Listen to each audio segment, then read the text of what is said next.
This isn't a story about justice. Not yet. This is ancient Rome, where power ruled the courtroom and the people watched. Wait, so no lawyers? No judge in a robe? Try this. You're standing trial, no right to remain silent, no guarantee of defense unless you're rich. Instead of a fair system, your fate is up to politics, public opinion, or the size of your pockets. Sounds less like a courtroom and more like a gladiator match. Exactly. Some were exiled, some were tortured, and some condemned to the beasts for the crowd. But didn't Rome also build one of the most famous legal systems ever?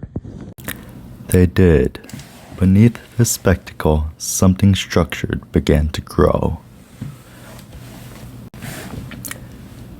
It started centuries earlier, with the 12 tablets carved into bronze and placed in the Forum, a set of laws for all Roman citizens to see, rich or poor. It was a promise. The rules would be public. So, were there actual judges? In a way, a praetor ran the process, but the final verdict came from a iudex, a citizen chosen to decide. Not for their legal knowledge, but their social rank. Justice in Rome wasn't blind, it watched everything. What about lawyers? Were there defense attorneys? Not like today. The wealthy hired orators, skilled in rhetoric, not law. Men like Cicero, if you could afford them. Winning wasn't about facts, it was about how clever and loud you were. So justice depended on who talked better? That's one way to put it. And punishment? Brutal.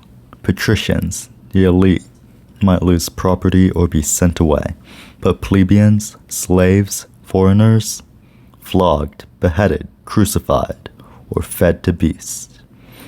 Damnatio ad bestias wasn't justice, it was theater. So justice was entertainment? In many ways, yes. Trials were public, meant to shame, punish, and warn. And yet, we still inherited a lot from Rome? We did.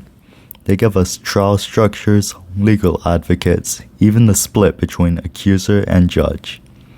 But we also inherited something else, a system where privilege often speaks louder than fairness. That sounds familiar. Rome showed us what law can be, structured, powerful, lasting, but also dangerous when justice becomes a show. Now it's our turn to ask, will we let the system perform for power, or rebuild it for people? So, what will we stand for?